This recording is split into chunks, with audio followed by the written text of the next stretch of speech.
There is substantial overlap between work and poverty in the U.S. A significant number of U.S. workers fall below the poverty line, reflecting both low wages and limited hours and weeks of work in a year. The minimum wage is one policy often considered to assist the working poor. On its face, it seems like an obvious way to raise income among those who work. By giving workers more pay for an hour of work, income will rise. The basic economics of minimum wages, however, show that the effects of minimum wages are more complicated. In this module, we'll discuss the theoretical effects of minimum wages and then look at evidence of the effect of minimum wages on earnings, employment, and poverty. We can start with the standard supply and demand model for a labor market. You should think of this as the market for a particular type of worker with little specialized training and relatively low wages. The vertical axis follows our usual habit in economics and reflects the price of the good in question. In this case, the price paid for an hour of work, or the hourly wage. The horizontal axis shows the quantity of labor or hours of work traded in this market. The supply curve for labor reflects how many hours of work individuals will supply at any given wage. We generally assume that, over some range, and as shown here, the labor supply curve slopes upward. This means that, as wages rise, more individuals are willing to supply labor to this market and seek employment. The demand curve for labor is derived from firms' cost functions and profit maximization. As the wage rises, firms will use fewer hours of labor so that the labor demand curve slopes down. At the intersection of labor supply and labor demand, the amount of hours demanded is equal to the amount supplied at that wage, and so the market is in equilibrium. The equilibrium wage and employment level are shown here, labeled as W1 and E1. Next, let's analyze the effect of adding a minimum wage, shown here as a minimum wage level established above the equilibrium wage in the market. If the minimum wage is below the equilibrium wage level, it is easy to show that it will have no effect, since the minimum wage will not be binding. Having a legal minimum wage means that employers are no longer able to pay workers less than the minimum wage, and so the equilibrium wage of W1 is no longer relevant in the case here. If instead, firms must pay the minimum wage, they will use fewer hours of labor, shown here as E2, at the intersection of the minimum wage line and the labor demand curve. Note that at this higher wage, more workers will also want to supply hours, and so there will be an excess supply of available workers or hours at this wage. At a wage equal to the current minimum wage, workers will be willing to supply an amount of labor equal to E3. This means, with the minimum wage, the wage paid to some workers will be higher than without it, but fewer workers, E2 versus E1, will be hired. In this simple model, with only a single sector subject to a minimum wage, the labor supply curve tells us how much unemployment will result. Unemployment is defined as the number of individuals willing to work at the given wage who are unable to find employment. Here, unemployment is the difference between E3 and E2. To summarize, when we impose a minimum wage, we see that the wage rises from W1 to W2 in this case, but employment falls from E1 to E2. An additional effect is that more workers desire to work at the higher wage, shown by the gap between E3 and E1. If we want to connect the minimum wage to a statement about work and poverty, the effects are not so clear. For a moment, let's simplify things and assume that each worker has only his or her potential earned income, temporarily ignoring any other family members that will also affect a worker's poverty status.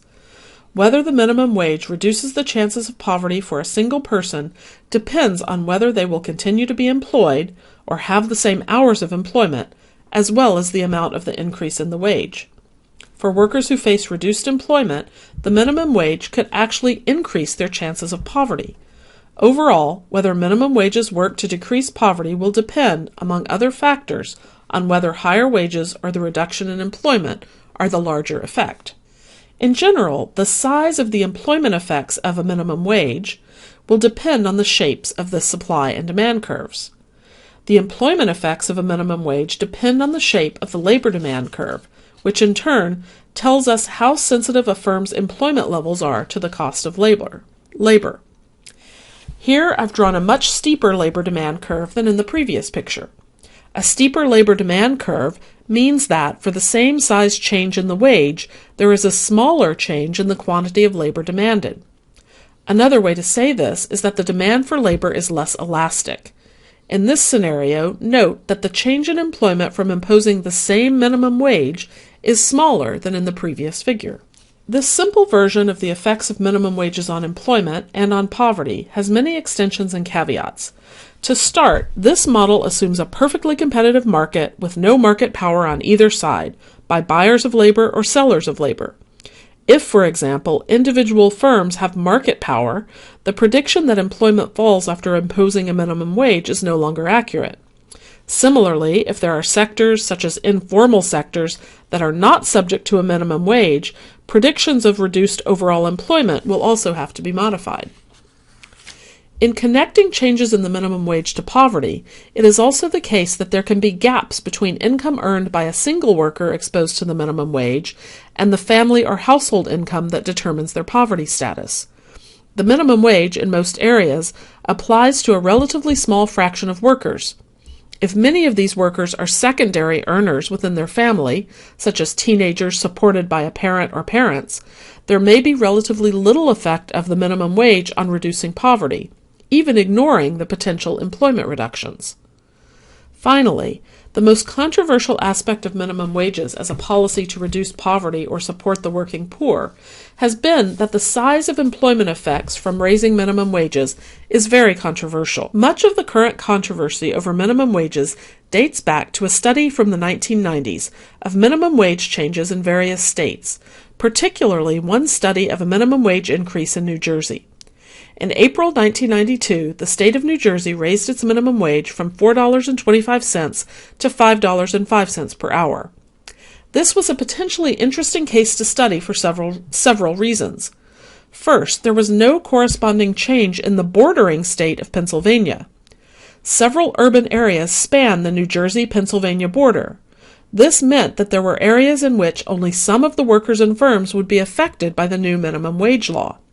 This formed the basis for what economists call a natural experiment, a case where policy created a natural test case with a control group to examine the effects of the minimum wage change. The resulting study of the New Jersey minimum wage changes is summarized here. In anticipation of the law change, economists collected data on employment levels at a large sample of fast food restaurants in New Jersey and Pennsylvania. Businesses known to pay a large number of their workers at or close to the minimum wage level. They again collected data on employment several months after the New Jersey minimum wage went into effect. This chart summarizes the main data used for that study. In New Jersey, from before to after the minimum wage increase, employment, measured here as average workers per restaurant, actually increased slightly, by just over half a worker per restaurant. Of course, since time had passed, it was difficult to know how much employment would have changed even in the absence of the increase in the minimum wage. That fact is why it was so valuable to have the Pennsylvania restaurants as a comparison group. Note that, in Pennsylvania, there was actually a reduction in employment of nearly 2 workers per restaurant over the same period. This suggests that, if anything, the restaurants exposed to the higher minimum wage had more robust employment growth than those that were not subject to the higher wages. We can calculate the change from before to after the law change in New Jersey, the same change in Pennsylvania, and then take the difference between the two. The expectation from standard economic theory of the minimum wage would be for this difference in differences to be negative. Instead, it was positive, suggesting no reduction in employment from the minimum wage increase. Many potential explanations for this counterintuitive finding have been offered, and many criticisms leveled at the original study. Since 1995, other studies of minimum wage changes have been conducted, often finding small employment effects, though not very often finding employment increases.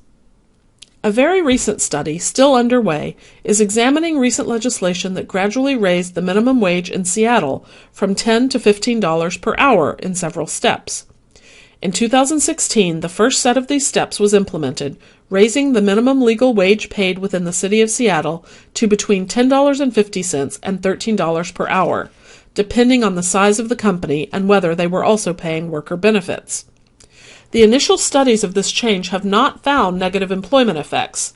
There remain concerns, however, that as the legal minimum wage continues to rise in Seattle over the next few years, it might begin to dampen employment growth, and most agree that it is too early to tell what the eventual full employment effects will be. Finally, given what we know about minimum wages and employment, let's return to the question of how higher minimum wages impact poverty. When economists have directly studied this question, looking at whether changes in minimum wages seem to reduce poverty rates, there has been relatively little evidence that poverty falls after a minimum wage increase. It is important to understand why this might be.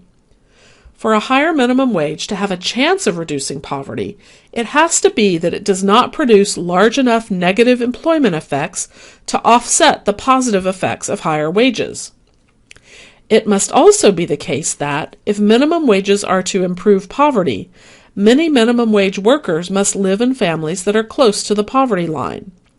Some recent estimates suggest that fewer than 20% of minimum wage increases go to those in families with income below the poverty line.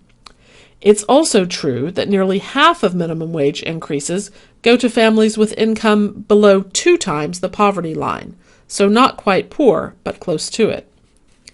Finally, for a higher minimum wage to reduce poverty, it has to be true that both the increase and the hours worked are sufficient to move affected individuals and families above the poverty line. As we've seen, many of the working poor work only part-time or part-year, and so even significantly higher wages may not be enough to lift them out of poverty. This quote from David Newmark, an economist who has studied minimum wages extensively, often pointing out their limitations for fighting poverty, gives a reasonably balanced view of a very contentious set of studies. He writes, "The ineffective targeting of low-income families does not imply that higher minimum wages do not, on net, help the poor. Instead, the implication is that, for every dollar of benefit to poor families, there is also a large benefit to non-poor families. This makes the minimum wage an inefficient redistributional policy." In this module, we've learned how minimum wages can affect low-wage labor markets and have seen that, in theory, there is some concern that a higher minimum wage can reduce employment.